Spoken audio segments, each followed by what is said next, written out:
নমস্কার, শুভ সন্ধ্যা। নিউজ ভ্যানগার্ডের পর্দায় আপনাদের সকলকে স্বাগত। আমি সুপ্রীতি রয়েছে আপনাদের সঙ্গে। চোখ রাখবো আপডেট খবরের দিকে। শুরুতেই নজর রাখবো খোয়াইয়ের দিকে, যেখানে রবি কৃষি বিজ্ঞান মেলার আজকে উদ্বোধন করা হলো।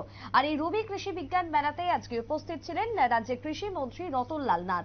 খোয়াই রামচন্দ্র ঘাটে আজকের এই কৃষি মেলার, বিশেষ করে কৃষি বিজ্ঞান মেলার উদ্বোধন দিব্যোদয় কৃষি বিজ্ঞান কেন্দ্রে উপস্থিত ছিলেন কৃষি মন্ত্রীর পাশাপাশি রামচন্দ্রঘাট বিধানসভা কেন্দ্রের বিধায়ক রঞ্জিত দেববর্মা, জেলা শাসক চাঁদনী চন্দ্র, কৃষি বিজ্ঞান কেন্দ্রের অন্যান্য আধিকারিকরা।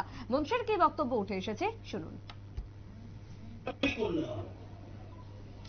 প্রাইমারি অবজেক্টিভ ইকোনমিক ওয়েলবিং, অর্থনৈতিকভাবে যেন বৃদ্ধি করতে পারে। রুরাল পুর ইরেসপেক্টিভ অফ জাত, ধর্ম, সবকিছু ছাড়া, irrespective of caste, creed and religion, সবাইকে, অর্থাৎ আমরা যেমন বলি সবকা সাথ সবকা বিকাশ, সেরকম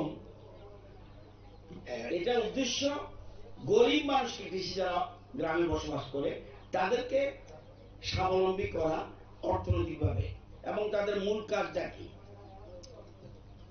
এখন আগের মতো কৃষি না, কিন্তু একটু অন্য ধরনের বিজ্ঞান ভিত্তিক চাষ।